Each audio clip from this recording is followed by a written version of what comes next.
अद्वैत आता नैनाच्या पुढे येऊन बसलेला असतो, तर नैना मनात म्हणत असते की हा अद्वैत चांदेकर त्या राहुलच्या किती अपोजिट आहे. अद्वैत नैनाला म्हणत असतो की खरं तर गाडीचा टायर पंक्चर झाला म्हणून मला यायला जरा उशीर झाला आणि नेटवर्क सुद्धा नव्हता, त्यामुळे मी घरून दुसरी गाडीही मागू शकत नव्हतो. आणि हो, मला माहिती आहे की चूक माझीच आहे, त्यामुळेच मी तुमच्यासाठी काहीतरी घेऊन आलोय. नैना मनात विचार करत असते की चला, उशीर झाल्याचा एक फायदा तरी झाला, अजून एक गिफ्ट. तो नैनाला पहिल्यांदा फुलांचा बुके देतो आणि मग नंतर म्हणतो की आणखी एक गिफ्ट आहे, आणि मग त्यानंतर तो तिला चॉकलेट गिफ्ट करतो. नैना म्हणत असते की काय हे, एवढा चांदेकर ज्वेलर्सचा मालक, एवढ्या मोठ्या घरातला मुलगा मला असं काहीतरी गिफ्ट देतोय. नमस्कार मंडळी, लक्ष्मीच्या पावलांनी या मालिकेच्या आजच्या भागात आज आपण बघणार आहोत. कलाला नैनाची खूपच भीती वाटत असते आणि तिच्याबद्दल तिला खूपच काळजी वाटत असते. तसं ती काजूला बोलूनही दाखवते की मला नैनाताईची आणि आईची खूप काळजी वाटते. तेव्हा काजू म्हणत असते की अगं, त्यांची कशाला तू काळजी करत बसलीये, तू स्वतःची काळजी कर आणि हे पोहे खा थोडेसे. आणि ती कलाला भरवत असते. तितक्यातच बाबा तिथे येतात आणि काजूच्या डोक्यावरचं लागलेलं बघून ते घाबरतात आणि ते तिला विचारतात की काय झालं तुझ्या डोक्याला. काजू म्हणत असते की अहो बाबा, दुनियादारी म्हटलं की हे थोडंफार दुखणं येतच. कला लगेच उठते आणि बाबांना पाणी घेऊन येते. बाबा म्हणतात की काजू, बघितलं, लहान असल्यापासून तुझ्या कलाताईला कोणाची ना कोणाची काळजी करण्याची सवयच लागली. कोणाला काय हवं असतं आणि काय नको असतं ना, तिला ते बरोबर जमतं.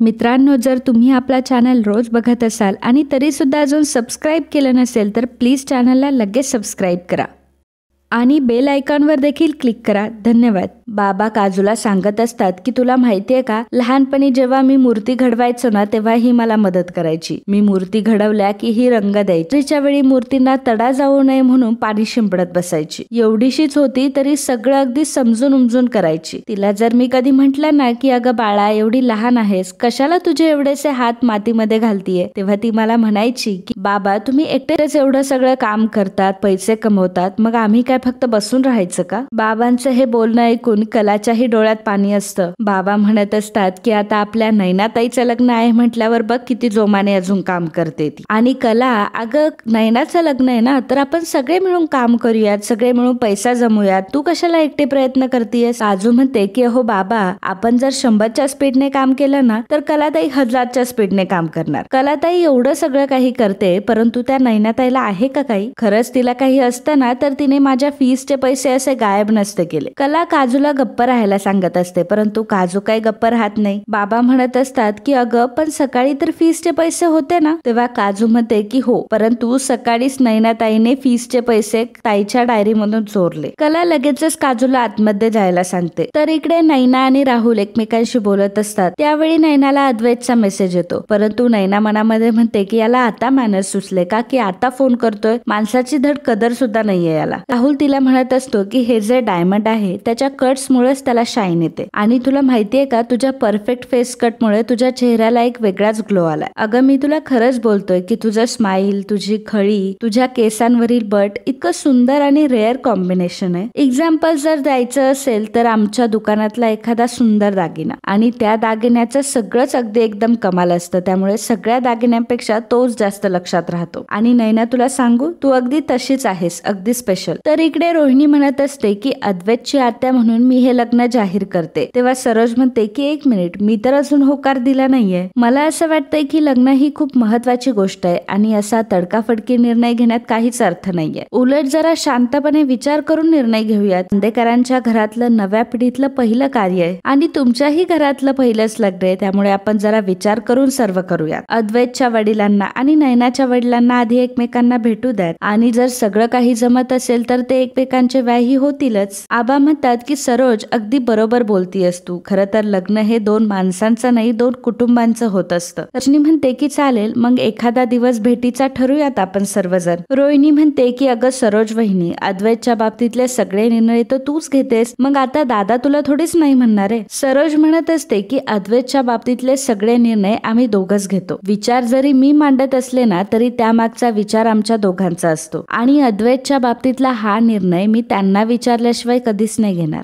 संगीता म्हणते की चालेल ना, मग मी एक काम करते, मी नैनाच्या वडिलांना घेऊन येते. तेव्हा सरोज म्हणते की ठीक आहे चालेल, जेव्हा अद्वैतच्या वडिलांना सुद्धा टाइम असेल तेव्हा मग आम्ही आमच्या टाइम नुसार तुमच्या घरी येऊ तुम्हाला भेटायला. संगीता म्हणते की काय आमच्या घरी? सरोज म्हणते की काय झालं, काही प्रॉब्लेम आहे का? संगीता म्हणते की नाही काही प्रॉब्लेम नाही, तसं काही नाही, नैनाचे बाबा घरी नसतात ना, ते आमचा इम्पोर्ट एक्सपोर्टचा बिझनेस आहे म्हणून, आणि तसंही तुमचंच घर आहे म्हटल्यावर कधी पण या तुम्ही. सरोज म्हणते की ठीक आहे, ठरलं तर मग आपण पुढच्या वेळी तुमच्याच घरी भेटूयात. संगीताला आता मात्र जाम टेन्शन आलेलं असतं. चांदेकर आता तिच्या घरी आले तर तिची परिस्थिती आता चांदेकरांसमोर उघड पडेल अशी तिला भीती वाटायला लागते. आबांनाही हे सर्व पटतं. आबा तिथून निघून जातात. रजनी लगेचच हळदी कुंकवाचं ताट घेऊन येते आणि संगीताची ओटी भरते. संगीताला एक सुंदर साडी सुद्धा दिलेली असते. संगीता म्हणत असते की खरंच खूप छान साडी आहे बरं का, थँक्यू. आणि चांदेकरांनी तिचा एवढा मान धरलेला असतो, तिला एवढा आदर दिलेला असतो, त्यामुळे त्यांची रिस्पेक्ट संगीताच्या मनात अजूनच वाढली असते. तर इकडे बाबा हे कलाला म्हणत असतात की उगाच त्या नैनीला पाठीशी घालू नको, जे काही झालंय ते मला खरं खरं सांग. काजू म्हणते ते बरोबर आहे का? तर कला म्हणते की हो. बाबा म्हणतात की मग तुम्हाला ही गोष्ट आधी का नाही सांगितली, आता येऊ दे त्या नैनीला, बघतोस तिच्याकडे. तर इकडे राहुल नैनाला म्हणत असतो की बरं नैना, आता मला खूप उशीर झालाय, मी निघतो हा. नैना म्हणते की पण परत भेटूयात आपण. राहुल म्हणतो की हो, मला तुला परत भेटायला खूप आवडेल. राहुल नैनाला म्हणतो की पण तू अद्वैत ब्रोला काही सांगू नकोस हा, कारण मी मगाशी त्याला म्हटलं ना की मी त्याला म्हणत होतो की मी कॅफे मध्ये जातो, परंतु तो नाही म्हटला, त्यामुळे उगाच आमच्यात गैरसमज नको. नैना म्हणते की ठीक आहे चालेल, काही प्रॉब्लेम नाही. राहुल लगेचच वेटरला बोलवतो आणि सांगतो की बिल माझ्या अकाउंटला टाकून द्या. नैना म्हणत असते की काही नाही, मी करेल ना पे. राहुल म्हणतो की तुला काय वाटतं, तुझ्यासारख्या सुंदर मुलीला मी कधी बिल पे करायला लावेल का? तुझ्यासारख्या सुंदर मुलीने मला टाइम दिला, हीच खूप मोठी गोष्ट आहे. असं म्हणून आता राहुल तिथून निघून जातो. तर नैना ते डायमंड वॉच बघत असते आणि म्हणत असते एवढं मोठं आणि एक्सपेन्सिव्ह गिफ्ट मला भेटलंय, आता अद्वैत सुद्धा मला दुसरं गिफ्ट देईल, आज तर माझी चांदीच होणार आहे. तर आता राहुल निघालेला असतो, गाडीत बसलेला असतो, त्याच वेळी अद्वैत देखील तिथे येतो. अद्वैत विचार करत असतो की त्या मूर्ख मुलीमुळे मी कशाला माझा मूड ऑफ करून घेऊ, त्यापेक्षा मी आता माझ्या ट्रीटवर लक्ष दिलं पाहिजे. आणि तो लगेचच नैनाला भेटण्यासाठी जातो. अद्वैत आता नैनाच्या पुढे येऊन बसलेला असतो. तर नैना मनात म्हणत असते की हा अद्वैत चांदेकर त्या राहुलच्या किती अपोजिट आहे. अद्वैत नैनाला म्हणत असतो की खरं तर गाडीचा टायर पंक्चर झाला म्हणून मला यायला जरा उशीर झाला, आणि नेटवर्क सुद्धा नव्हता, त्यामुळे मी घरून दुसरी गाडीही मागू शकत नव्हतो. आणि हो, मला माहिती आहे की चूक माझीच आहे, त्यामुळेच मी तुमच्यासाठी काहीतरी घेऊन आलोय. नैना मनात विचार करत असते की चला, उशीर झाल्याचा एक फायदा तरी झाला, अजून एक गिफ्ट. तो नैनाला पहिल्यांदा फुलांचा बुके देतो आणि मग नंतर म्हणतो की आणखी एक गिफ्ट आहे, आणि मग त्यानंतर तो तिला चॉकलेट गिफ्ट करतो. नैना म्हणत असते की काय हे, एवढा चांदेकर ज्वेलर्सचा मालक, एवढ्या मोठ्या घरातला मुलगा मला असं काहीतरी गिफ्ट देतोय. तो विचारतो की बरं तुम्ही काय घेणार आता? अरे हो, मी तर विसरलो होतो की तुम्ही आज मला ट्रीट देणार आहात ना. आणि तो वेटरला बोलावून घेतो. तर नैना मनामध्ये म्हणत असते तो राहुल इथे आला, इथे बसला आणि बिल सुद्धा बोलला की माझ्या अकाउंटला, आणि हा मला बिल द्यायला सांगतोय. नैना त्याला सांगते की मी काही खाणार वगैरे नाही, कारण मी डाएटवर आहे. अद्वैत वेटरला सांगतो की ठीक आहे, माझ्यासाठी एक ब्लॅक कॉफी आणि यांच्यासाठी एक ऍपल ज्यूस सांग. नैना मनात म्हणत असते की किती बोरिंग ऑर्डर दिली याने, आणि ह्याचं काय अजूनही मला आवजाव घालून बोलतोय, असं करा तसं करा. अद्वैत मनात विचार करत असतो की बापरे, हे डेट प्रकरण तर खूप अवघड आहे, आता ही कशी बोलेल माझ्यासोबत. नैना मनात म्हणत असते की अरे काहीतरी तरी बोल, निदान मी छान दिसते असं तरी बोल. अद्वैत विचारतो की मिस नैना, तुम्हाला एक प्रश्न विचारू, म्हणजे तुम्ही पुढे काय करणार आहात, तुमचे फ्युचर प्लॅन काय आहेत? नैना मनात विचार करत असते की ही काय क्विज कॉम्पिटिशन आहे, हा मला नक्की नोकरी देतोय की डेटवर आलाय माझ्यासोबत. नैना सांगते की मला माझा स्वतःचा बिझनेस सुरू करायचा. अद्वैत म्हणतो की अरे वा, तुमची खरंच पर्सनॅलिटी बिझनेस साठी अगदी परफेक्ट आहे. नैना मनात म्हणत असते की आता प्लीज कुठला बिझनेस करणार आहे हे विचारू नको, कारण तुझ्या प्रश्नांची उत्तर द्यायला आता माझ्याकडे अजिबात टाइम नाहीये. अद्वैत म्हणतो की खूप छान आयडिया आहे तशी तुमची, कारण